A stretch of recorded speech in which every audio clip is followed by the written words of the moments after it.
नमस्कार, आप देख रहे हैं न्यूज़ इंडिया। मैं हूं आपके साथ ऋतु तोमर। तो देवभूमि की शुरुआत करेंगे इस वक्त की बड़ी खबर के साथ। महंगाई के विरोध में कांग्रेस का प्रदर्शन देहरादून में कांग्रेस अध्यक्ष प्रीतम सिंह के नेतृत्व में ये प्रदर्शन किया जा रहा है और एशले हॉल चौक पर कांग्रेसियों ने बीजेपी सरकार के खिलाफ नारेबाजी की। प्रीतम सिंह ने महंगाई को लेकर सरकार पर जमकर हमला बोला। तो कांग्रेस ने एक बार फिर से बीजेपी सरकार के खिलाफ प्रदर्शन किया। महंगाई के विरोध में कांग्रेस ने यह प्रदर्शन किया है। कांग्रेस अध्यक्ष प्रीतम सिंह के नेतृत्व में यह प्रदर्शन किया जा रहा है और एशले हॉल चौक पर कांग्रेसियों ने यह प्रदर्शन किया महंगाई के खिलाफ। तो बीजेपी सरकार के खिलाफ खूब नारेबाजी की गई। प्रीतम सिंह ने महंगाई को लेकर सरकार पर जमकर हमला भी बोला।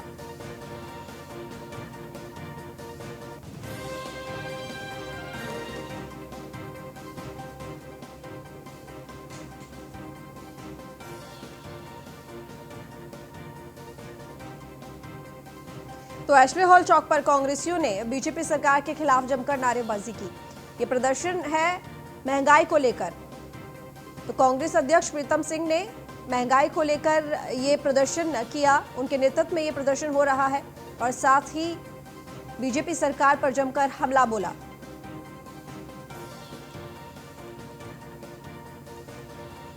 प्रीतम सिंह ने महंगाई को लेकर सरकार पर जमकर हमला बोला, खूब नारेबाजी भी की और देहरादून के एशले हॉल चौक पर यह प्रदर्शन हो रहा है जिसमें महंगाई को लेकर यह प्रदर्शन किया जा रहा है। कांग्रेस का कहना है कि महंगाई की मार एक आम आदमी झेल रहा है जो कि ठीक नहीं है।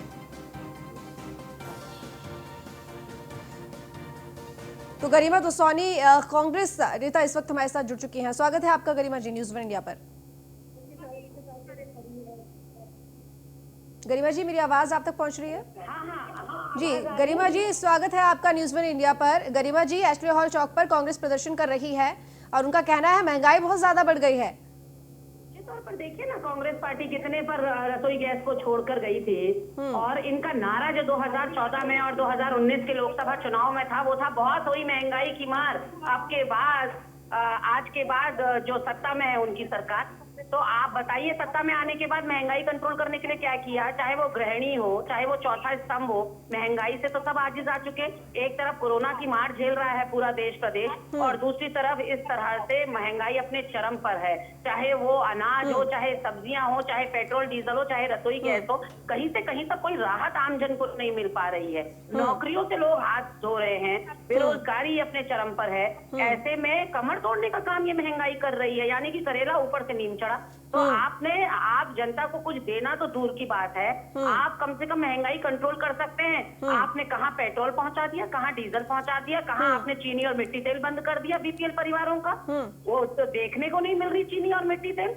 तो कहने का मतलब है कि गरीब जनता जो गरीबी रेखा से नीचे हैं उनको तो एक ही मोदी जी का नारा या त्रिवेंद्र जी का नारा लग रहा है कि गरीबी हटाओ, लेकिन गरीबों को मिटाकर गरीबी हटाओ। ठीक, गरिमा जी, देवेंद्र भसीन प्रदेश मीडिया प्रभारी बीजेपी से जुड़ चुके हैं हमारे साथ, उनसे जवाब ले लेते हैं क्योंकि ये बात आपने बिल्कुल ठीक कही। एक तो करेला ऊपर से नीम चढ़ा।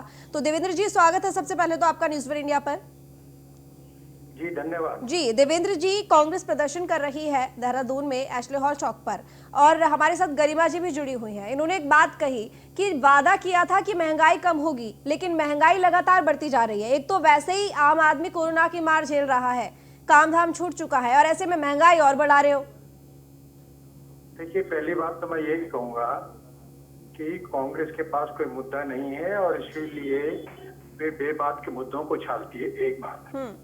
दूसरा, कोरोना की मार जो है जनता नहीं झेल रही, जनता तो कांग्रेस की मार झेल रही है।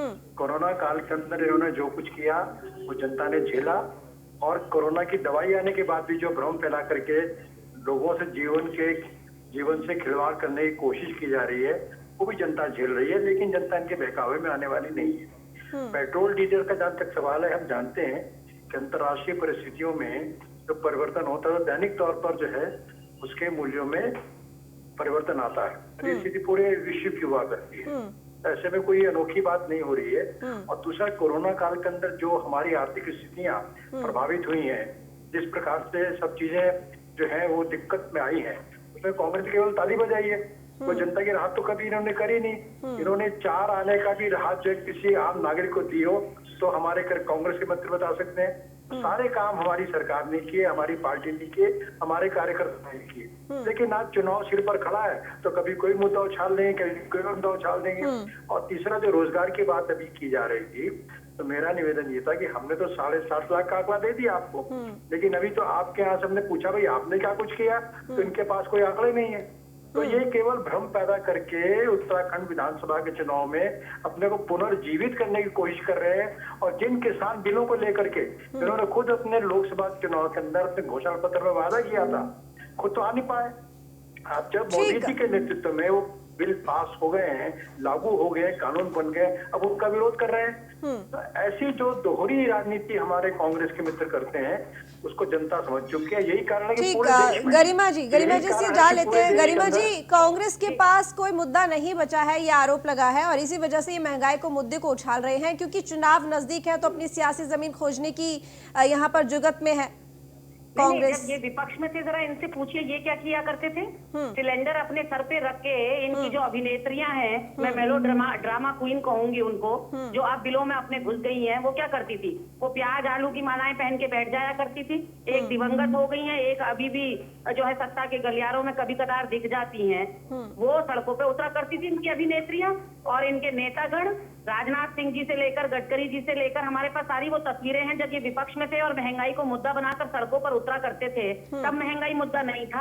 आप महंगाई के परिप्रेक्ष्य में क्या बोला करते थे 2014 और 17 में? वो भूल गए शायद। इस मनरेगा को आप जो है विफलता का स्मारक बताते थे कांग्रेस पार्टी का। आज उस मनरेगा ने लोगों को बचाने का काम कर रखा है। गुरुजी ने, वजीन जी ने एक बार भी नकारा नहीं कि महंगाई नहीं है। हम तो 72 सालों में क्या किया कांग्रेस पार्टी ने, ये लोग पूछते हैं। हम बमुश्किल सिलेंडर को 300 रुपया पहुंचा पाए थे 72 सालों में। आपने 300 से छलांग लगा के उसको 900 रुपया पहुंचा दिया है। तो ये आपकी उपलब्धि है और जनता इंतजार कर रही है 2022 का। वो आपको मजा चखाएगी। इस महंगाई की बदौलत आप जाएंगे, आप देख लीजिएगा। बिल्कुल देवेंद्र जी, सवाल तो उठता है, महंगाई क्या मुद्दा नहीं है? जब यहाँ पर बीजेपी विपक्ष में थी तो महंगाई मुद्दा था, और आज जब कांग्रेस विपक्ष में है तो आप कह रहे हैं कि महंगाई मुद्दा नहीं है।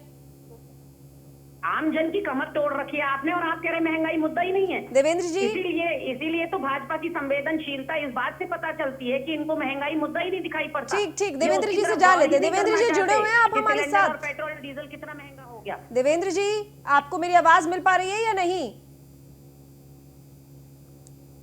देवेंद्र जी, क्या आप तक मेरी आवाज पहुंच रही है? लगता है फोन उन्होंने काट दिया है या संपर्क टूट गया है, या वो जवाब देना नहीं चाहते। बहरहाल गरिमा जी, ये बात बिल्कुल ठीक कही आपने कि महंगाई मुद्दा है, और कोरोना की माल ऑलरेडी एक आम आदमी झेल रहा है, और ऐसे में अगर महंगाई बढ़ेगी तो जाहिर सी बात है कि आम आदमी की जेब पर भी असर पड़ेगा। मैं सिर्फ इतना कहना चाहती हूँ कि आम जनता हो चाहे अमीर से अमीर आदमी हो, जो महंगाई है उसके असर सबको पड़ता है। ट्रांसपोर्टेशन महंगा होता है, किराया भाड़ा महंगा होता है, और हर छोटी चीजों पर इसकी मार पड़ती है। तो आप महंगाई को नकार नहीं सकते। बिल्कुल ठीक कहा। बहुत शुक्रिया आपका गरिमा जी हमारे साथ जुड़ने के लिए। फाइम तन्ना, रेजिडेंट एडिटर, हमारे साथ जुड़ चुके हैं। फाइम, कांग्रेस प्रदर्शन कर रही है देहरादून में, और अभी हमारे साथ गरिमा जी भी जुड़ी हुई थी। एशले हॉल चौक पर ये प्रदर्शन हो रहा है कांग्रेसियों का, और उनका कहना है कि महंगाई बहुत ज्यादा बढ़ गई है, और जिस तरीके से कोरोना में अगर देखें तो आम आदमी की आर्थिक स्थिति पर बहुत ज्यादा इसका नकारात्मक असर पड़ा है, और ऐसे में अगर महंगाई बढ़ेगी तो जाहिर सी बात है कि आम आदमी की जेब तो पूरी तरह से खाली हो जाएगी। अगर बीजेपी की बात की जाए तो लगातार वो कहती रही है कि महंगाई हम लेंगे। अगर सत्ता में आने की बात की जाए तो पहले विपक्ष के तौर पर जब बीजेपी बैठी थी तो महंगाई को मुख्य मुद्दा बनाया गया था, भ्रष्टाचार को मुख्य मुद्दा बनाया गया था, लेकिन जब आज बीजेपी सत्ता में है तो यही मुद्दे सामने फिर से आ गए हैं। देखिए, तो बिल्कुल अभी मैं गरिमा दसोनी को भी सुन रहा था, और जिस तरीके से कांग्रेस का कहना है इस पूरे प्रदर्शन में भी जो बात अभी गरिमा जी ने जो कही है कि जब बीजेपी विपक्ष में थी तो महंगाई को मुद्दा बनाया गया था, और सरकार के खिलाफ महंगाई को लेकर के काफी प्रदर्शन भी हुए थे। तो और अभी कांग्रेस का ये कहना है कि बीजेपी ने वादा किया था कि सरकार सत्ता में आएगी, पार्टी सत्ता में आएगी तो महंगाई कम होगी, चाहे वो गैस के दाम हो, पेट्रोलियम के दाम हो, खाद्य पदार्थों के दाम हो। तो इसमें तो कोई दो राय नहीं है कि मौजूदा वक्त में काफी कीमतें बढ़ी हुई हैं, और ऐसे में फिर विपक्ष का तौर पर जाहिर सी बात है कि कांग्रेस को एक बड़ा मुद्दा ये है कांग्रेस के नजरिए से। चुनाव की भी अगर बात कर लें तो विपक्ष और सत्ता पक्ष दोनों राजनीतिक दलों का जो भी एक्टिविटीज होती हैं उसमें चुनाव का हित और अहित देखा जाता है, स्वाभाविक तौर पर है राजनीति में। बहरहाल कीमतें अभी बढ़ी हैं, और उन बढ़ी हुई कीमतों को लेकर के कांग्रेस के सामने 2022 का मिशन है चुनाव में जाने का, तो जाहिर सी बात है कोई भी ऐसा मौका नहीं चूकना चाहेगी कांग्रेस जो उसको विपक्ष के तौर पर मजबूती दिला सके और सत्ताधारी दल के खिलाफ उनका एक जो टूल है वो राजनीतिक प्रचार का वो बन सके। तो ये इस नजरिए से अपनी जगह ठीक है, लेकिन चूंकि ये मुद्दा है और इस मुद्दे को लेकर के अभी ऐसा लगता है कि कांग्रेस बैक कदम पे आने को तैयार नहीं होगी और अभी चुनाव है, चुनाव की तैयारी में है, तो जाहिर सी बात है कि इस महंगाई के मुद्दे को लेकर के एग्रेसिवली आगे बढ़ती रहेगी। इस तरह के संकेत अभी मिल रहे हैं। चलिए, बहुत शुक्रिया आपका तमाम जानकारी के लिए फाइम। देश और प्रदेश की जनता से ये वादा किया कि अगर भाजपा की सरकार बनेगी तो वो महंगाई को कम करने का काम करेगी। तो मैं समझता हूँ कि लोगों ने विश्वास व्यक्त किया कि प्रदेश और केंद्र की सरकार जो है भाजपा की है। आज महंगाई की स्थिति आपके सामने, गैस के सिलेंडर को जो कांग्रेस 400 पर छोड़ के गई थी, आज वो लगभग 900 रुपया जो है आम आदमी। पेट्रोल 85 के पार चला गया, डीजल 75 के पार चला गया, दाल सब्जी खाद्य चीज़ें जितनी भी हैं, तेल, सबके दाम आसमान छूने का काम है। गरीब आदमी का जीना दुर्लभ है। एक वो कोरोना से जंग लड़ रहा है, दूसरी वो महंगाई से जंग लड़ रहा है, लेकिन सत्ता में बैठे हुए लोगों पर इसका कोई असर नहीं हो रहा है। इसलिए आज कांग्रेस ने निर्णय लिया कि हम पूरे प्रदेश के जिला मुख्यालयों में सरकार के खिलाफ प्रदर्शन भी करेंगे और सरकार का पुतला दहन भी करने का काम करेंगे। और ये लड़ाई यहीं पर समाप्त नहीं होगी, आगे भी ये लड़ाई लगातार जारी रहेगी। देहरादून से खबर, जहां पर बद्रीनाथ से केदारनाथ जाने के लिए बनेगी सीधी सड़क, तो केंद्र सरकार ने दोनों धामों को जोड़ने के लिए मंजूरी दे दी है। तो 248 यानी कि 248.52 करोड़ की लागत से 2.5 साल में बनकर तैयार होगी ये सड़क। बद्रीनाथ से केदारनाथ जाने के लिए सीधी सड़क बनेगी। तो केंद्र सरकार ने दोनों धामों को जोड़ने के लिए मंजूरी दी है। दोनों धामों के बीच सीधी सड़क में करीब 900 मीटर लंबी सुरंग भी है। साथ ही केंद्रीय सड़क परिवहन मंत्रालय ने परियोजना को मंजूरी दे दी है। तो बद्रीनाथ से केदारनाथ जाने के लिए अब सीधी सड़क बनेगी, जिसको केंद्र सरकार ने मंजूरी दी। दोनों धामों को जोड़ने के लिए इस सड़क को मंजूरी दी गई है। 248 करोड़ 52 लाख की लागत से 2.5 साल में बनकर तैयार हो जाएगी ये सड़क। बद्रीनाथ से केदारनाथ जाने के लिए सीधी सड़क बनेगी। केंद्र सरकार ने दोनों धामों को जोड़ने के लिए मंजूरी दी है और दोनों धामों के बीच सीधी सड़क में करीब 900 मीटर लंबी सुरंग भी होगी। तो साथ ही केंद्रीय सड़क परिवहन मंत्रालय ने परियोजना को मंजूरी दे दी है। 248 करोड़ 52 लाख की लागत से करीब 2.5 साल में सड़क बनकर तैयार हो जाएगी। रास्ते में 900 मीटर सुरंग के अलावा 200 मीटर का एक पुल भी बनेगा। वर्तमान में बद्रीनाथ से केदारनाथ आने जाने के लिए रुद्रप्रयाग होकर जाना पड़ता है। तो फ़हीम तना, रेजिडेंट एडिटर, इस वक्त हमारे साथ जुड़े हुए हैं ज्यादा जानकारी के साथ। फ़हीम, अब खुशखबरी है उन श्रद्धालुओं के लिए जो बद्रीनाथ और केदारनाथ के दर्शन करना चाहते थे, लेकिन एक लंबा रूट पड़ता था, और अब सीधी सड़क बनेगी तो टाइम की तो बचत होगी ही साथ इजी भी होगा। बिल्कुल, देखिए इसमें 3 से 4 घंटे का सफर कम हो जाएगा। जो जब बद्रीनाथ धाम और केदारनाथ धाम में आवागमन होगा और कई किलोमीटर का इसमें सफर भी कम होगा, जाहिर सी बात है। तो समय कम लगेगा, सफर कम होगा, तो जाहिर सी बात है कि जो एक यात्रा के नजरिए से एक हेक्टिक शेड्यूल होता है, उसमें भी श्रद्धालुओं को थोड़ी राहत मिलेगी। तो ये राहत की खबर है और एक तरीके से तोहफा हम कहें देशवासियों को है भारत सरकार का, मोदी सरकार का और राज्य सरकार के इसमें प्रयास रहे हैं, क्योंकि इस चीज को लेकर के त्रिवेंद्र सरकार के सामने भी जो सुगमता है चार धाम यात्रा को, उसमें प्लानिंग होती रही है। तो ये एक बड़ा तोहफा है और ये तोहफा धरातल पर उतरेगा तो इसमें तकरीबन 2.5 साल का वक्त अभी माना जा रहा है इसको कंप्लीट होने में, क्योंकि बड़ा प्रोजेक्ट है। और पर्वतीय क्षेत्र में ऋतु सबसे बड़ी दिक्कत आती है कि जो काम मैदानी क्षेत्र में या सतही क्षेत्र में होता है, तराई के क्षेत्र में होता है, उसमें कम से कम 2 से 3 गुनी लागत या समय वो पर्वतीय क्षेत्रों में सड़क बनाने में लगता है। लागत भी अधिक आती है और समय भी अधिक लगता है। तो लिहाजा इसलिए थोड़ा समय लगेगा, 2-2.5 साल का इसमें वक्त लगेगा। लेकिन जब ये सड़क बन जाएगी तो बहुत जो चार धाम यात्रा है वो बहुत सुगम हो जाएगी और इसमें समय बच जाएगा। कहीं ना कहीं पर्यटन को भी बढ़ावा मिलेगा इस फैसले से। बहुत बहुत शुक्रिया आपका तमाम जानकारी के लिए।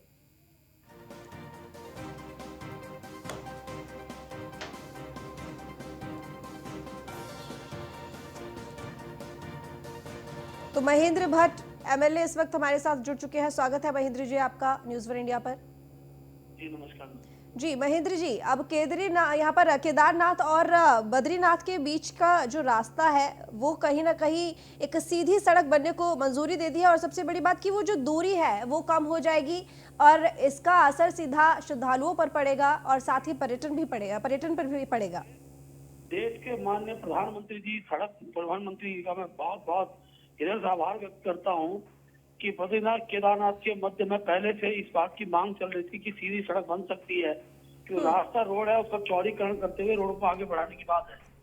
और मुझे पूरा विश्वास है कि आगामी दिनों में बड़ी संख्या में यात्री जो उत्तराखंड के अंदर आने वाले हैं वो लोग बद्री केदार के दर्शन सुगमता से कर पाएंगे।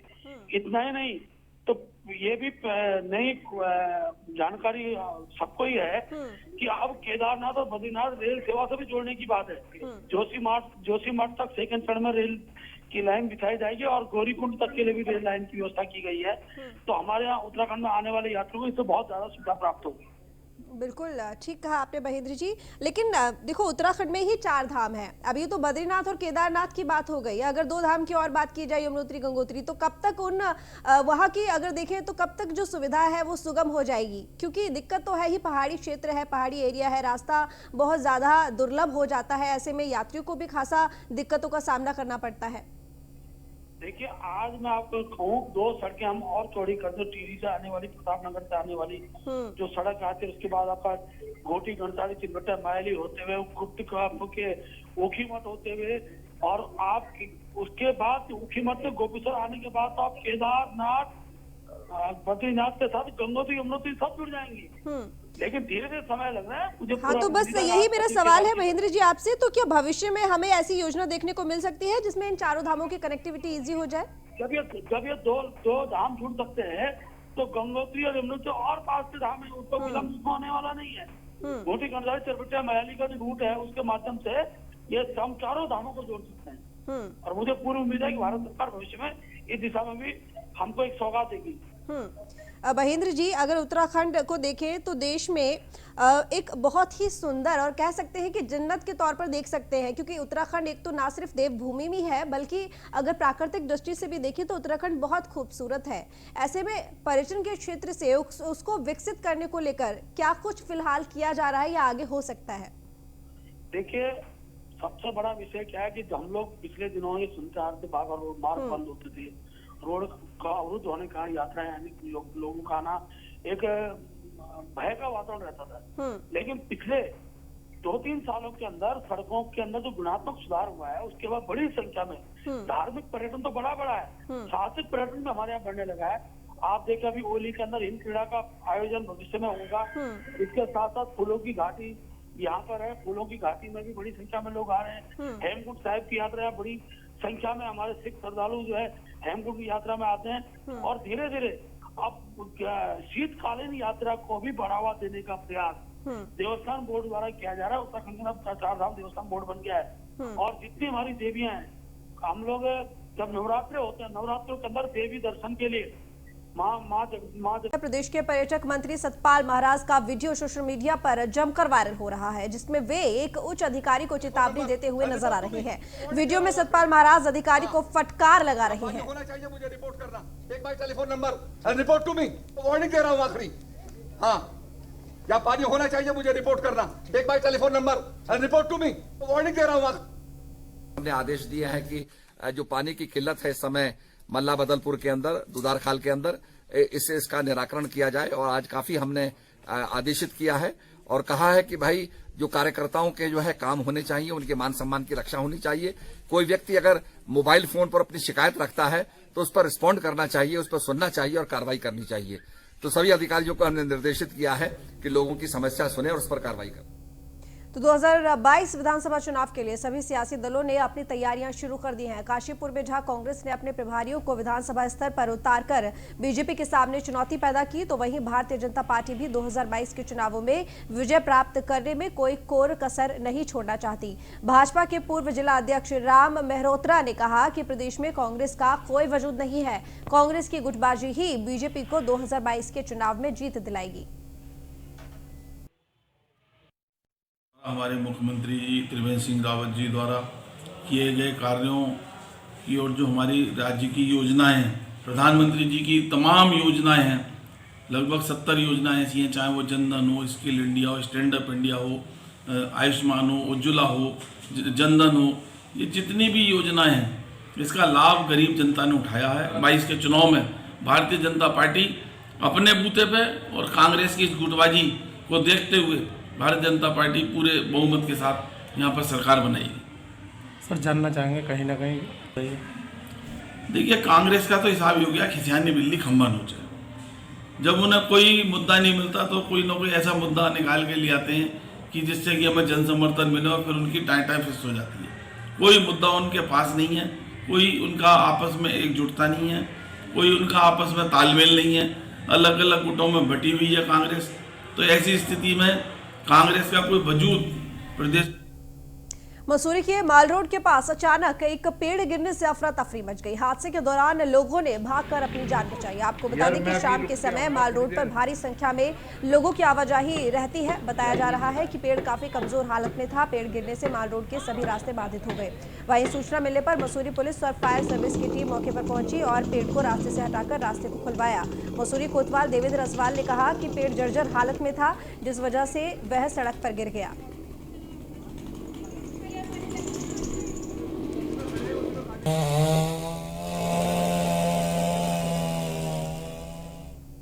डोईवाला में राष्ट्रीय राजमार्ग पर बने नए टोल टैक्स बैरियर के खिलाफ कांग्रेसी कार्यकर्ताओं ने मोर्चा खोल दिया है। कांग्रेसी कार्यकर्ताओं ने राष्ट्रीय राजमार्ग के अधिकारी को ज्ञापन सौंपा। कांग्रेस जिला अध्यक्ष गौरव चौधरी ने बताया कि डोईवाला क्षेत्र में टोल बैरियर लगाकर विभाग टैक्स वसूलने की तैयारी कर रहा है। टोल से गुजरने वाले स्थानीय लोगों को निःशुल्क आवागमन की सुविधा मिलनी चाहिए। उन्होंने कहा कि विभाग की इस कार्यशैली को बिल्कुल भी बर्दाश्त नहीं किया जाएगा। यदि स्थानीय लोगों से टैक्स वसूला गया तो कांग्रेस इसका विरोध करेगी और इस टोल टैक्स बैरियर पर धरना प्रदर्शन करेगी।